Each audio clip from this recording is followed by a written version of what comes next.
Turn up the radio and sing along. It's time for another great song. This is the Great Song Podcast. Season's greetings and welcome once again to the Great Song Podcast. I'm Rob Alley. I am JP Mosier. And we are breaking down the greatest songs in modern music history. We're going to tell you why they're great, why we think they're awesome, and why you should too. JP, how you doing today, man? Fantastic, Rob. Just finished reading stats on soon-to-be Hall of Famer Eric the Red Davis. Oh! He's on the back of this here baseball card. Outstanding. Probably not the best Red on that team. Probably go Barry Larkin. Barry Larkin, sure. So I don't know why he was Eric the Red Eric the Davis, Red. Because the famous Viking, Eric the Red. Oh, well, there you go. Yeah, there you go. Yeah, okay. Right. JP's notes folder is a literal 8.5 by 11 gigantic baseball card. Gigantic Topps baseball. Or is that Don Russ? This is a Topps. Topps baseball card. It's Topps 88 series. Topps 88. Vintage, right? You've literally had that since 1988. I've right? had it. Oh yeah, this is the original. Got it brand new. That's amazing. Because why would they make that? They don't make those anymore. There's no way. Anyway. What year was Black Velvet released? Black Velvet. Let's talk about it. This is such a good song. And as we studied it, I just grew to love it more and more and more than I always have even. Yeah, that's what we're talking about today. You heard us. Black Velvet by Alannah Myles is the topic of the day. Play a little clip so they know what song we're talking about. Dig right into this sucker. You said studied. Studied. Sean Sean Connery. Connery.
Oh man. Oh man. That's there good. Are so many adjectives to describe this song.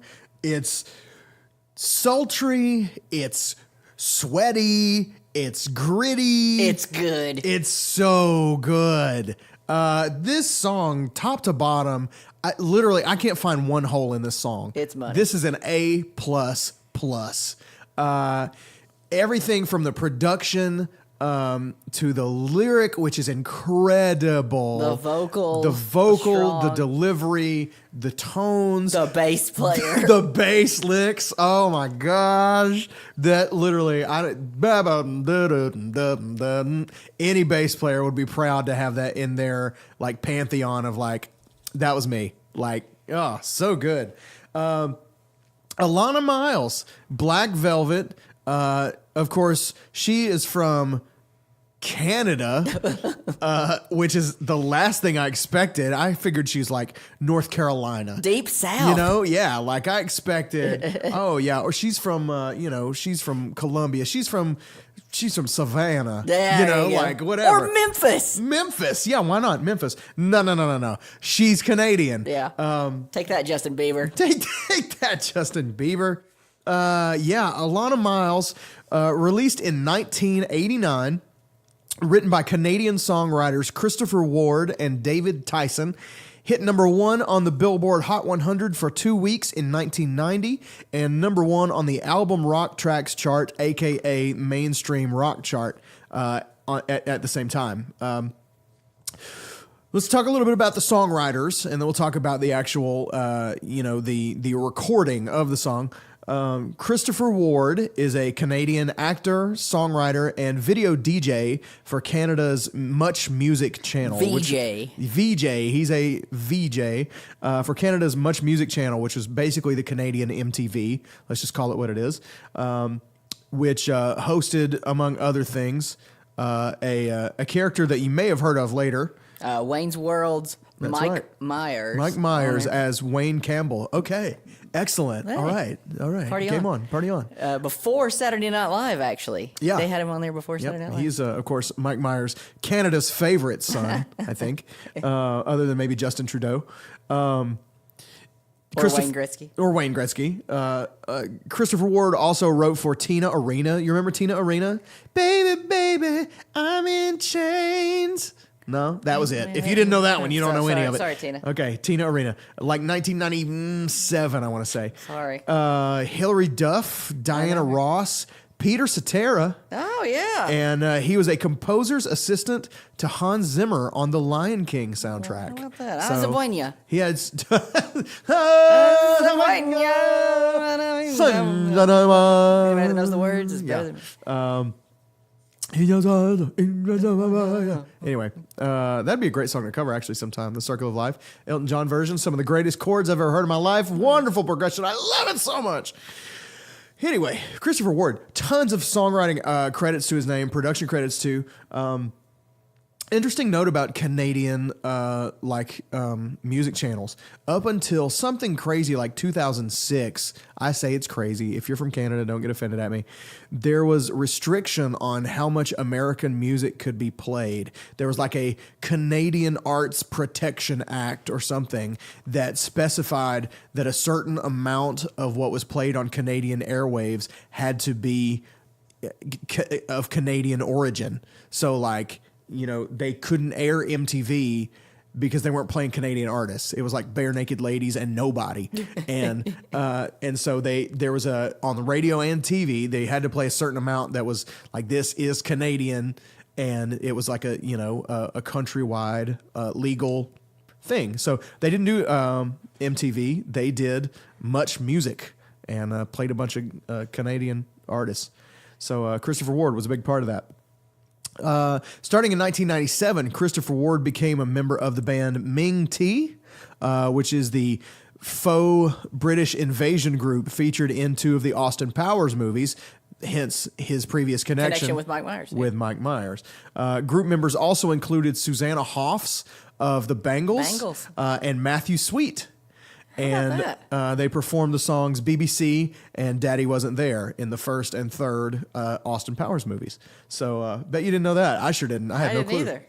Susanna Hoffs, man, she's awesome. I like her. Yeah, me too. Very similar to Alannah Myles, right? Yeah, it's true. Anything else on Christopher Ward? He was Miles' boyfriend at the time. Yes, he was Alannah Myles' boyfriend at the time of the writing. We'll talk about that here in just a minute.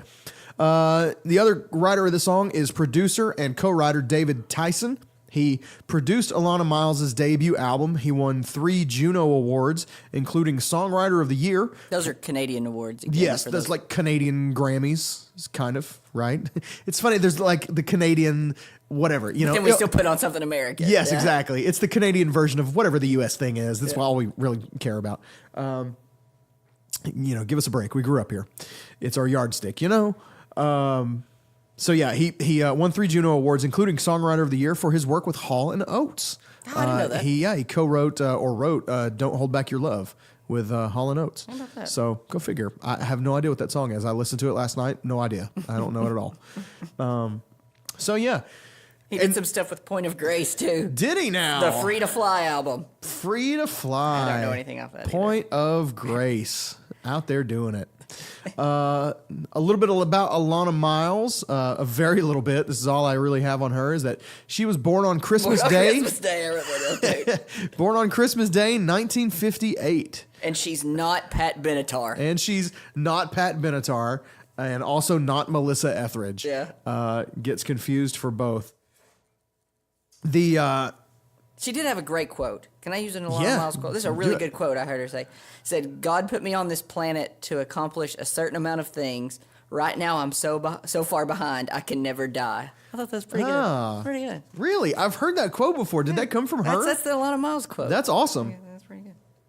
Good job, Alannah. Yay for the internet. Okay. First, before we talk about the song, I want to talk about the album cover and the single cover. Okay? Have you seen the single cover? I've seen one of them. Okay. Let me spin it around and let me take a look. You've probably seen the album cover, which looks like... Hang on, I'm moving away from my mic, everyone. All right. Album cover, which I've looks like seen this, the one right? on the left, yes. That's the album cover, okay. Okay. Now, the single cover, for some reason, looks like it was taken in 1940. Like... Is that a hat? Yeah, it's a hat, and it's just the like lighting and everything. She looks like she's like... It looks like the cover of White Christmas or something. Like two different people. Yeah, she looks like two entirely different people, and she looks about, I don't know, 20 years older. Yeah, I was thinking on the that. single cover. Yeah. It's so weird. Anyway, I mean, whatever. Good on you. I'm sure she chose it for a reason, but it just seems out of place. It looks cold. Looks like she's cold. Anyway, very strange. But enough about that. Let's talk about this amazing song, Black Velvet. It was a tribute to the late, great Elvis Presley, written after Christopher Ward attended Elvis's 10th anniversary vigil at Graceland. That would be the 10th anniversary of his passing.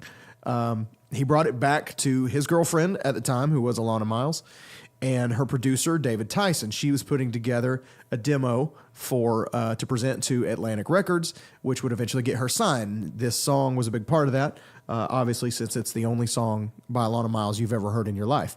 She's actually not technically a one-hit wonder, though. Not technically, but I challenge you to name another song. Well, I did some homework on that because of that. I can do that now, or we can do it later. Do it now. Go. She actually had two others that were in the top 100.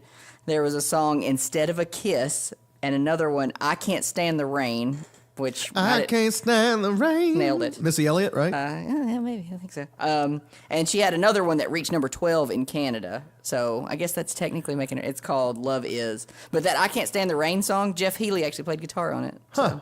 So I guess on the chart, she's not technically a one-hit wonder. Yeah. But I don't know those other songs. So Yeah, okay, all right, fine. So- She's a one-hit one. Let's call a spade a spade here. yeah, that's Okay. true. I can't sing them, so I guess that technically makes her a one-hit wonder. Yeah, exactly. Instead of a kiss, I wish for a fish. That was the actual lyric to... I'm just kidding, it wasn't. That'd be awesome, though. Yeah. I guess. I don't know. Okay, so she also released a new version in 2007 or 2008 to commemorate the 30-year anniversary of Elvis's death, and sort of re-released that again in 2018 as a celebration of her like 25th or 30th anniversary as an artist, and it's awful. It's terrible. They took this piece of gold and shined it up into a piece of garbage. It's terrible, man. We'll play you a little bit. We'll warn you first in case you're eating. But yeah, it's so bad. I thought this was a good summary of the song. I found this on a website on songfacts.com. And shout out to Larissa in Gainesville, Florida, who's the commenter who made this comment. Shout out to you, Larissa. I know you're listening. Thanks for listening, there. Larissa. Thanks for Appreciate being the a big fan. Larissa from Gainesville, Florida on songfacts.com said, this song gives almost a short map of Elvis's life. Mississippi, Memphis, and in a flash, he was gone. I thought that's a pretty solid summary. It kind of goes through the first verse. The first verse is really about Elvis's mom. I mean, really, it's Elvis's mom kind of dancing around the living room, listening to, who's it say is on the Victrola? Wow, I just listened to it, and I cannot think of the name. Johnny Rogers. Johnny Rogers. Yeah, thank you. Yeah, I was like, my gosh, and so like Elvis is being brought up right, and the lyric on the song is so good. It paints such a good picture.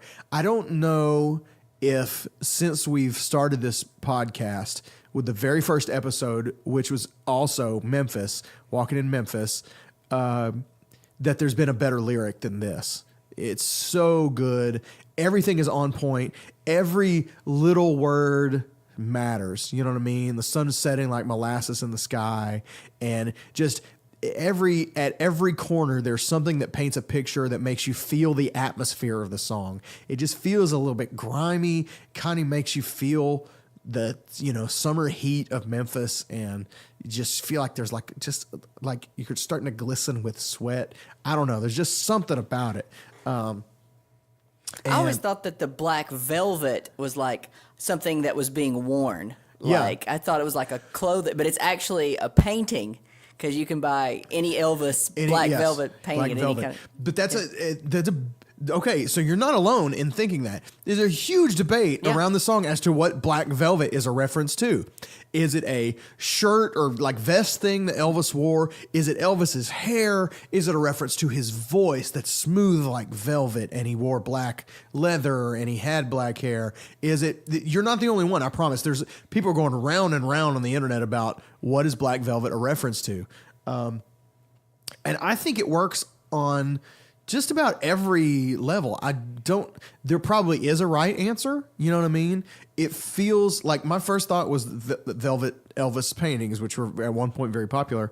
And which Weird Al did actually an entire song about a velvet Elvis painting. It's called Velvet Elvis, and it's awesome. And it's done in the style of The Police, which is hilarious. Anyway, it almost feels to me like if it's about the painting, that feels a little cheap given the rest of the song. Mm-hmm. Like if it's you know what I mean? But that could be what it is. It's not exactly laid out. For me, I just feel like it's about the general sort of aura of Elvis being captured as this phrase, black velvet. But I don't know. It's, it's leaving me longing for black velvet in that little boy smile. What is black velvet in that little boy smile? So is he eating velvet? He's like, it's like, Elvis, what you eating, boy? And he's like, nothing. And he's got his mouth full of black velvet. Maybe that was it. Maybe she misread the lyric and it was supposed to be "and this little boy smile." Right. But she misread the lyric and it just fit. It said "in." Black velvet in, because Elvis, we all know, I mean, Elvis liked to eat, maybe he just had a thing for black velvet. He did have some chunky Elvis years. I mean, he did later on. Let's not kid ourselves. The lyric is so good and well crafted. There are so many great metaphors combined with the music.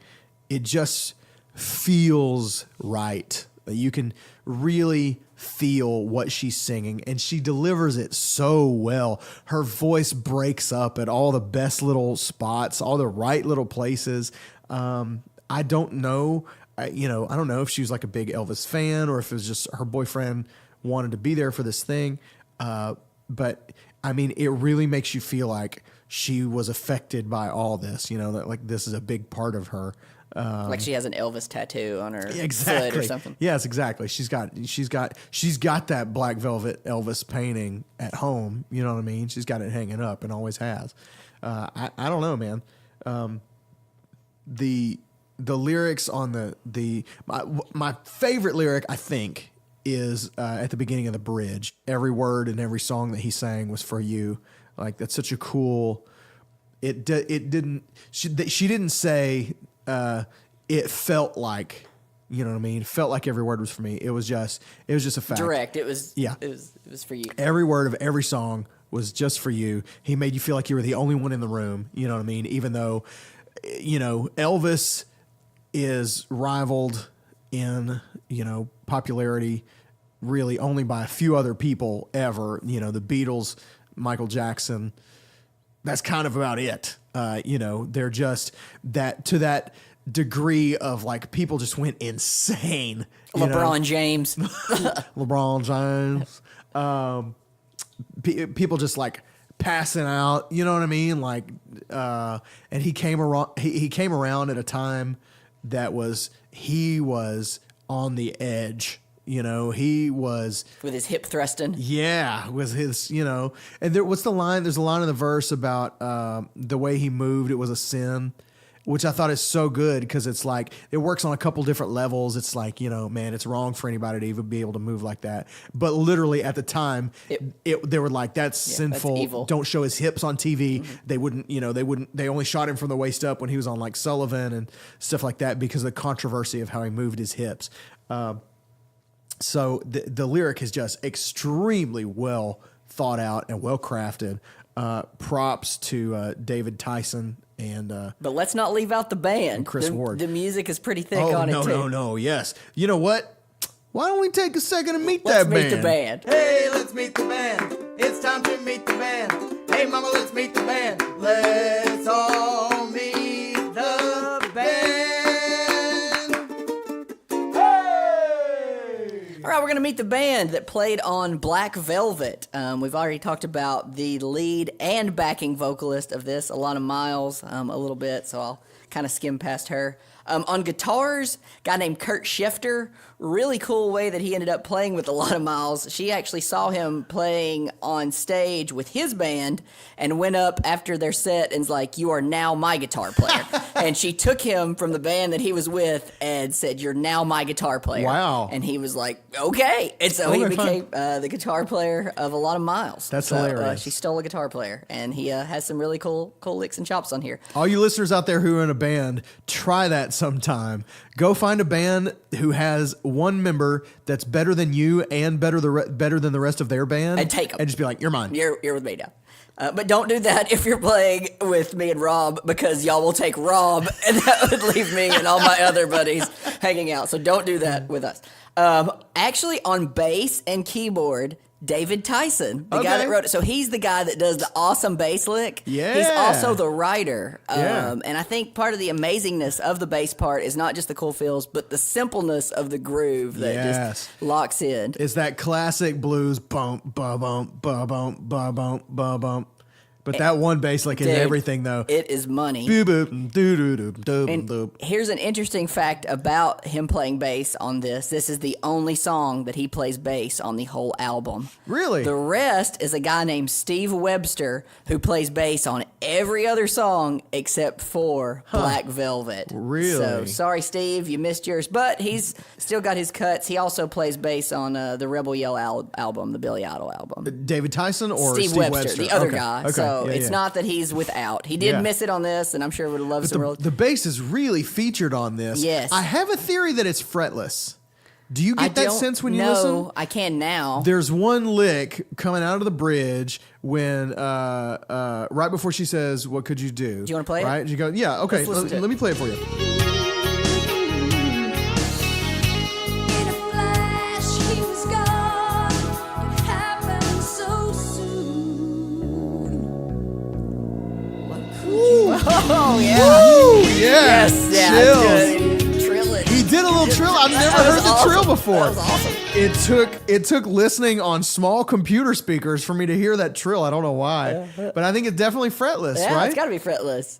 So good on you, David Tyson. Oh, and forgive us for jumping on top of the guitar solo. Yeah. There, we totally just muted it. We'll play that here true. in just a second. But Yeah, but but the bass is really featured on this song. Yeah. Like the verse, literally the first verse is It's just just bass him. and drums. It's just him hanging- Bum, bum, bum, bum, just laying it down. it's him and Jorn Anderson. Jorn, Who's the Is that drummer? Jorn? Jorn. Surely And that's it's got the Jorn? line through the O. Okay, I don't that's know. gonna be Jorn. Jorn. Yeah, Jorn. Then. So sorry, Jorn. I just botched your name there. Jorn. Jorn Anderson drums. He played on 81 albums in his discography. Wow. Which is a ton of albums. That's a lot. And I knew 3 others of them: Anne Murray, Tom Cochrane. Really? Yeah, hang Was tight. it the Mad Mad World album? I didn't see which album, but it was Tom Cochrane and David Wilcox. He played with David Wilcox. Okay, so all right. we're big. Tom David Cochrane, Wilcox. also Canadian, Yeah, right? there Great. you go. Okay, Good we're, job, We're Jorn. loading up on Canadian musicians That's here right. on the Great Song Is Anne Podcast. Murray Canadian? She seems like she could might be, yes. If you're not, you look Canadian, Anne Murray. That's right. Hold on. Look that up, Rob, while you're doing that. Is Anne Murray Canadian?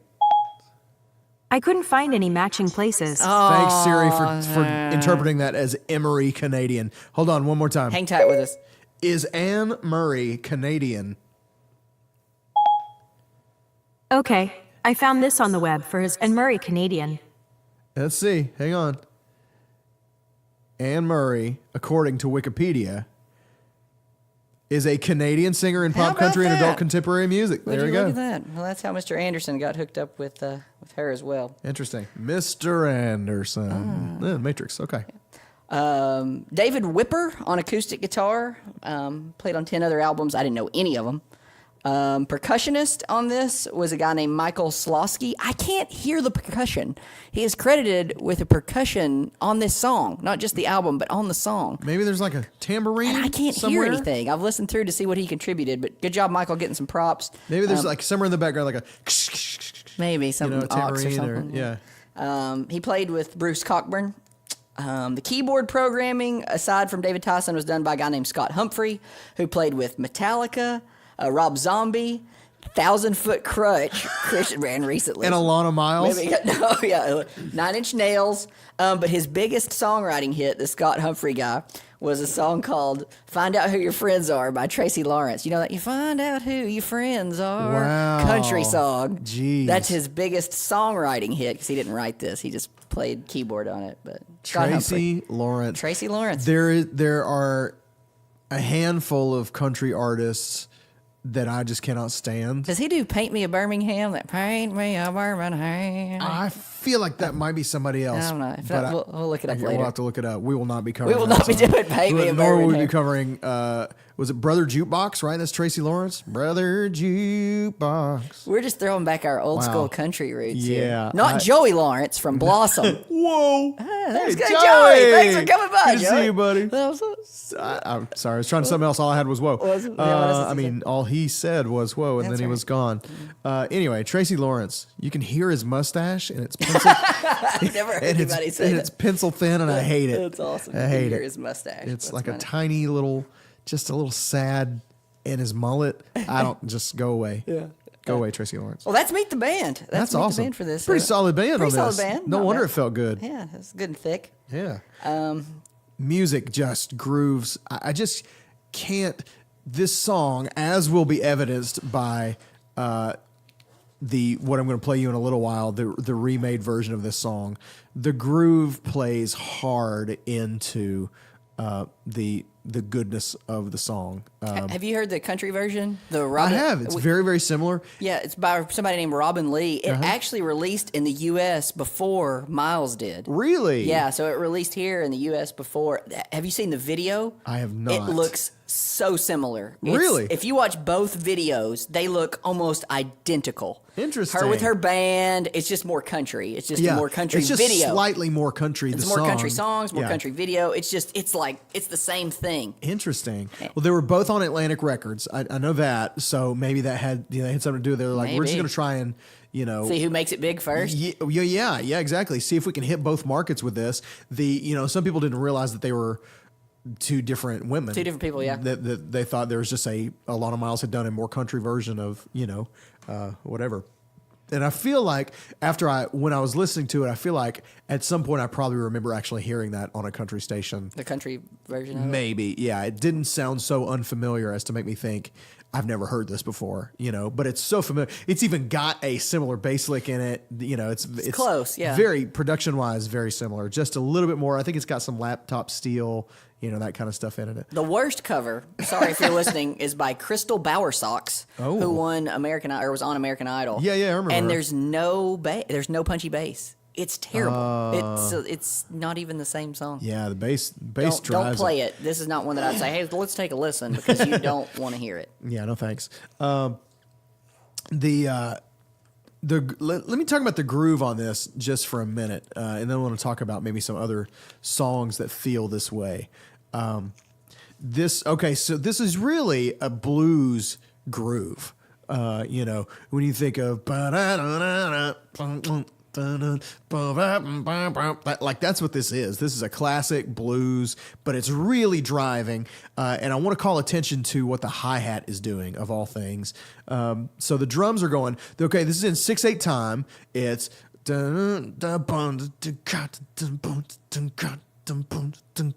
right, it's 1 2 3 4 5 6 1 2 3 4 5 6, and the groove is here. Boom boom ka, boom boom boom ka, boom boom boom ka. And normally what you'd hear the hi-hat doing would be going ta ta ta ta ta ta ta ta ta ta, accenting the eighth notes, but accenting every third one.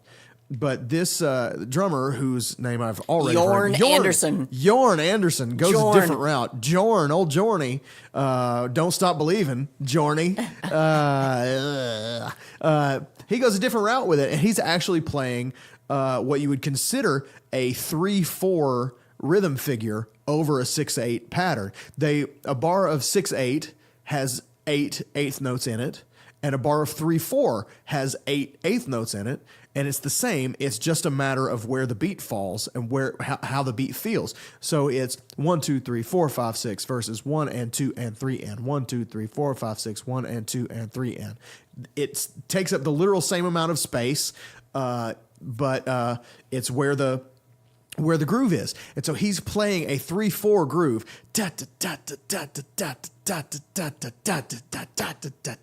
So you've got your actual groove going here. And he's going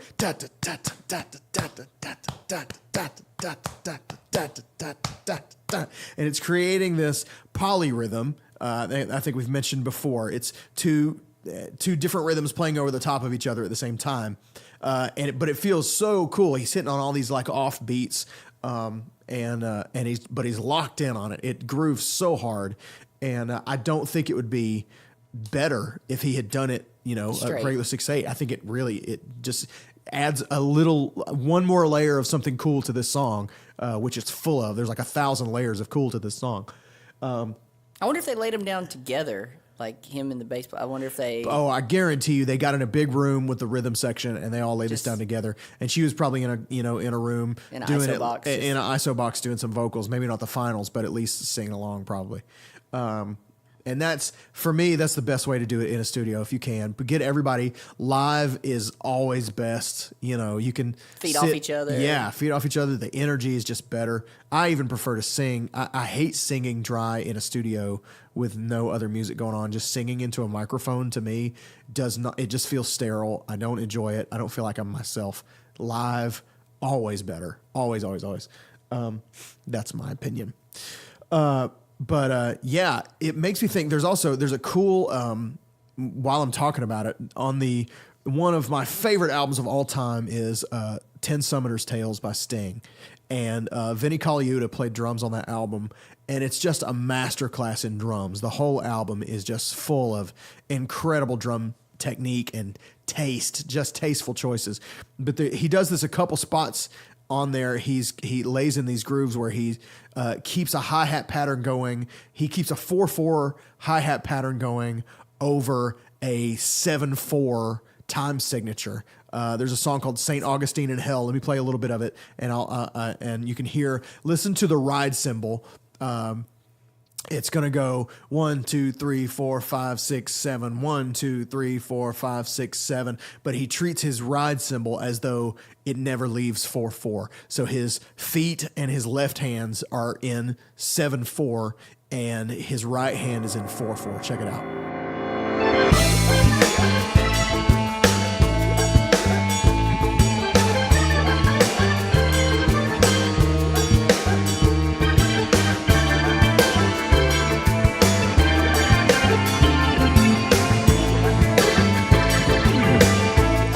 So anyway, that's just another cool example of that genius move. Pick up that album if you don't have it. It's got hits that you would know. It's got If I Ever Lose My Faith in You and Fields of Gold, Shape of My Heart. Still Know Nothing About Me. Yeah, Epilogue. All kinds of good stuff. But just amazing album front to back. 10 Summoners Tales. We got to do a song off that pretty soon, I think.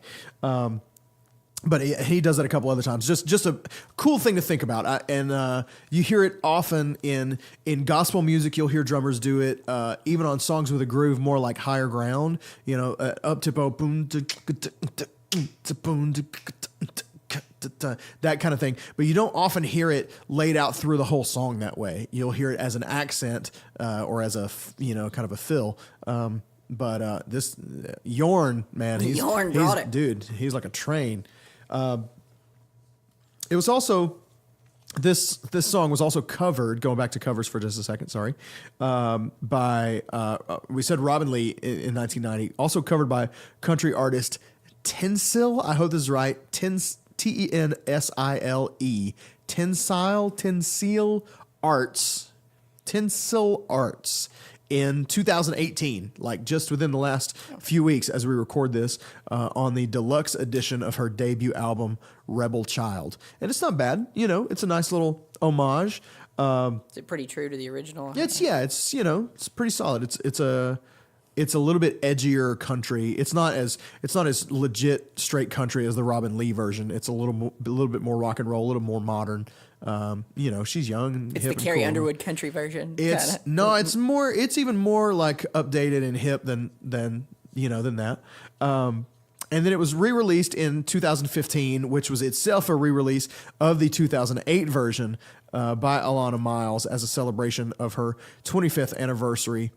And I'm just going to go ahead and play it for you just so you can hear it. This is Alannah Myles. This is an official release. This is not a remix that somebody took and made their own thing of. I'm just going to play it for you and let you sort of form your own judgment. Podcast. Okay, so here's what I figured out. We just took a little break, and here's what I figured out. My original research was incomplete, and what I've discovered, what I've realized is what happened was in 2008 she did a re-recording, and I had in my notes to talk about this. So I guess now's going to be the time. Alannah Myles said she never saw a royalty check for this song until 2008. This came out in 1990. And she didn't see a royalty check until 2008. She signed her record deal. She was young and naive, and the record company ended up paying $7 million in expenditures over her first 3 albums. Well, the thing about a record deal is they give you this money up front for you to work on the album and for you to do whatever you need, buy housing with it, buy a car, whatever, to get to places and blah, blah, blah. But they have to recoup all that before you see a penny. So most artists, especially now, don't make their money off of album sales. They make their money off of touring. And so because you have to go on tour and produce to recoup those album sales. So until 2008, that's how long it took her to pay her record company back that $7 million. And so she made nothing. Her tour manager lost a lot of their money because he was selling cocaine. Oh! Shady. Yeah, so be careful who you choose for your tour manager. Shame on you. Come an artist. Shame on you. Yeah, seriously. Just don't go into the music business at this point. Just get a SoundCloud and be happy. Let people pay you to play at bar mitzvahs and stuff. It's really much safer. Play weddings. Be in a wedding band. It's awesome. It's cool. So in 2008, she recut a version of Black Velvet and re-recorded it basically note for note. And that version is out there, and it's a version that she owns the rights to now and that she can make her own money off of. And then in 2015, there was a re-release album, a full album of re-release versions of that, and it's called 85 BPM. And so I stumbled across one version out of many and thought this was the re-recorded version that she had done, when in fact it is a remix. Okay, so this album is, I guess 85 BPM is probably the song Tempo, and she just gave it to a bunch of people and said, do what you want with it. Here's the lead vocal, put music around it. But this is what I had originally thought to be the re-recorded version, and I was like, how did you so badly get away from the heart of this original song? This is, in fact, a remix, not the re-recorded version of Black Velvet, but I still want you to hear it so you can go through the same shock that I did.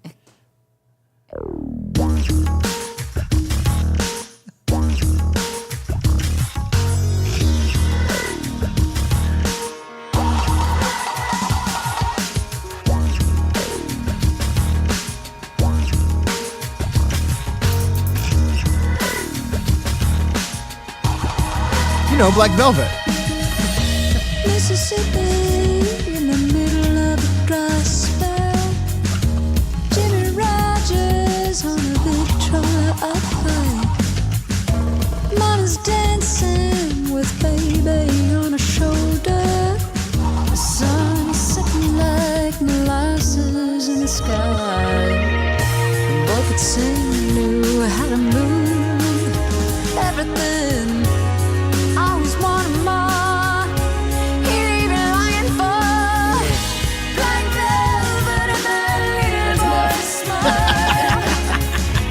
Okay. All right. So, ugh, Yeah, yuck. no. Okay. Anyway, that is actually the Mike Borkowski remix from 2015 of Black Velvet, which really captures, you know, if you thought they nailed it the first time, wait till old Nothing Mike says Borkowski. Elvis like that. Yeah, nothing says Elvis like what I can only picture as like an Eastern Indian palatial gathering with like people riding elephants and stuff. That's what that sounds like to me. You know, Black Velvet. Yeah, I do want to talk about the chord progression and the counter melody kind of thing on the pre-chorus. Okay. We're in the key of E flat minor, and I'm calling this E flat minor as opposed to G flat major, which is what it would look like on a sheet of paper, because They're tuned down a half a step. they're tuned down a half a step, so they're like their bass is, you know, he's playing a low E string, but he's tuned down a half a step. But I'm calling this E flat minor as opposed to G flat major, which is what it would look like key signature wise. Because this is truly a minor song. It's the solo and everything. It's not. It would be more simple to write out if you called it G major if you were writing out a number chart. But really, this is an E flat minor song. And there's this little. I want to play, if I can find the original version again. I want to play the pre-chorus real quick. And hear this little line that runs through it. I just think it's so cool. Hang tight. Let's play this one more time. Okay, check it out. Everything, always wanting more. He leave you longing for. Okay, that little the chords we're talking about there are, let's see, if we're in E flat minor. It's a B flat. It's a 5-chord suspended, so it's then a A Don't flat do it in minor. suspended. Do it in major, like tuned down half step, right? Wouldn't that be? Do it like G. Like do it in E minor. Okay, or so in G, E minor. Okay, so if we're that you talking can in E minor, visualize it as you're playing, because you're going to play it live. You're not going to play it in E flat minor. Yes, okay. You're going to play it in in E. Yeah, okay. So okay, do it so that if way. you're playing in E and you're tuned down a half step, so it's all it is it's 5-chord suspended 5 major, 4-chord suspended 4 major, flat 3-chord suspended flat 3 major or G major, G major. you know. Is that right? Let's see. Boom, boom, boom. Yeah. So it would be B suspended, ba-da, A suspended, ba-da, G suspended, ba-da, then the 5, keeping you longing for.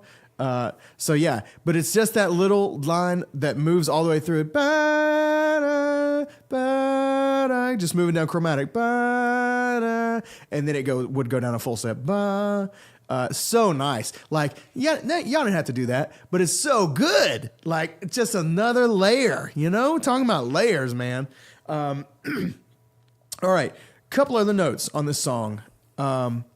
According to the songwriter Christopher Ward, a key line in the song is "a new religion that will bring you to your knees." He said that he got the idea for that line kind of after what we talked about, noticing Elvis's effect on his fans, you know, sort of swooning and whatever. He said that he felt that was similar to what churchgoers would feel after being exhorted by fundamentalist preachers. So like people got worked up into a lather and you know, and just kind of like lost control of their bearings. And so he thought that was it was its own religion coming through. I have just a couple thoughts on the groove. Okay. Just other songs that feel like this, because it's immediately, you know, this, you feel this. I think it's because it's kind of a blues-based thing that everybody's just sort of generally aware of this kind of feel. But there's really not a ton of major pop song hits that have this feel, but there are a few. And so I made the first one that I thought of was I'm the Only One by Melissa Etheridge, right? Which this song has gotten confused with. She's gotten confused with Melissa Etheridge. People think that, Melissa Etheridge sang Black Velvet, or Alannah Myles sang I'm the Only One. If you don't remember that one, it's from the 90s. But I'm the only one who walk across the fire for you. It even starts off very similar.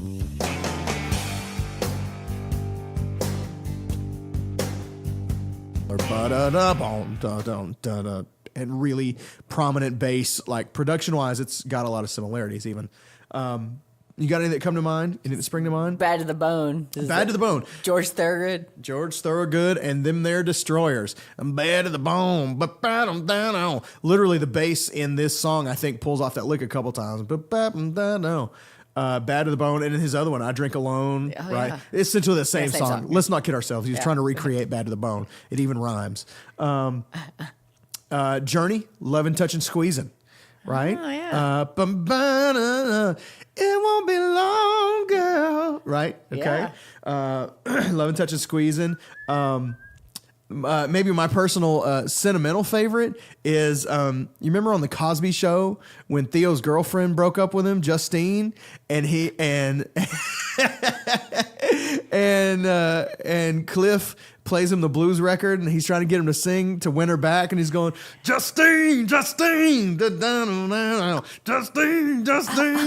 Oh, Anyway, I know, but I bet you didn't think I was going to pull out Cosby. I did not see a Bill Cosby reference coming. Felicia Rashad, maybe, but no. Maybe. Cosby. That was awesome. Yeah. And one more that I want to get purely because, not because I think people are going to remember this song, but because I want you to tell the funny story that goes along with it. I want to play a little bit of the song Jumpin' Jack Flash by a guy named Marty Stewart. If you listen to country music in the early 90s, you may remember Marty Stewart. He did a song called This One's Gonna Hurt You with Travis Tritt. It was a huge hit. He also got some radio play for this song called Me and Hank and Jumpin' Jack Flash. I'm going to play just a clip.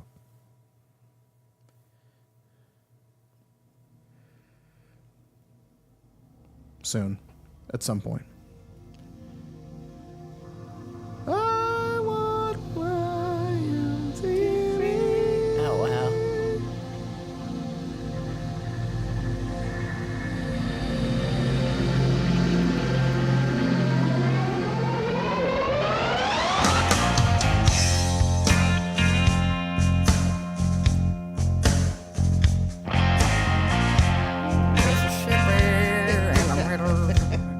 Great guitar tones. Last night I dreamed I went to hillbilly heaven. Oh, what a beautiful sight.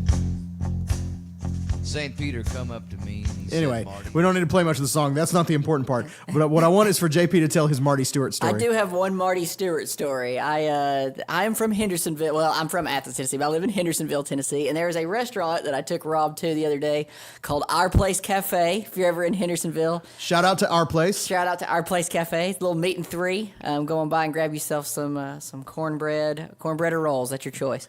But every meal at Our Place, at the end of your meal, they offer you cookies. So chocolate chip cookies.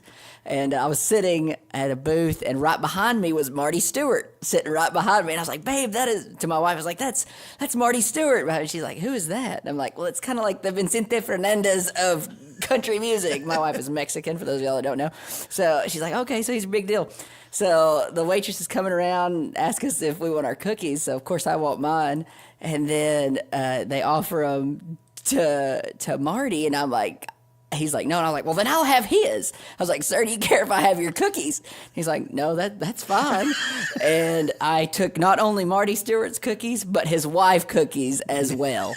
And yeah, anyway, it's a longer story, but we had a good little conversation. You ate Marty I Stewart's ate Marty cookies. Stewart's chocolate chip cookies at Wow. Our Place Cafe. So, Nashville stories. that's right, man. So, Literally, in every room that you're in Nashville, someone works in the music industry and is probably famous for it. And you just got to be able to recognize them when you see them so that you can take their cookies. that's right. So you can eat their cookies. Yeah. All right. You got anything else you want to cover on Black Velvet? Yeah, Hit I me do. with I have it. one thing. They asked Alannah Myles what her favorite or best experience of performing this song was. She actually, did not win her top pick, but it would have for me.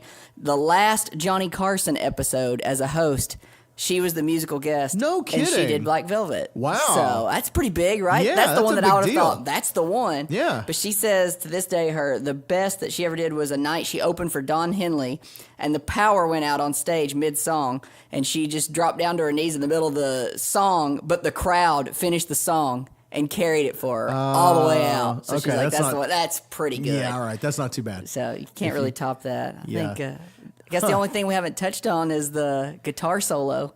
True. It is a good guitar solo. It's not a blazer. It's just tasteful. Great tone. Comes in strong. Yeah. The first lick, just classic blues lick, just feels like, it just feels right. Delta blues. And so why don't we take him out on that? Why Send don't him we out just with take it. him out on the guitar solo? Not by Marty Stewart. Not by Marty Stewart. No. Although he can play. The boy can play. But no, let's take you out to the Black Velvet guitar solo. Listen, thanks so much for listening. We appreciate it. If you're on iTunes, Podbean, Stitcher, wherever you are, thanks so much. We appreciate your time every week. Thank you for all the kind comments. Shout out to Anthony Quayles. He sends us a meme every week. He listens to the episode and sends us a hilarious meme. Even got us a shout out from Blues Traveler. So what up, Anthony? The official Blues Traveler with the check mark. That's right, verified.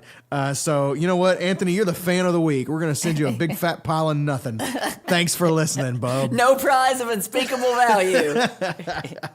All right, thanks for listening, you guys. We're gonna send you out with the guitar solo from Black Velvet by Alannah Myles. We'll see you next week. Until then, I'm Rob. I'm JP. Go listen to some music. She's got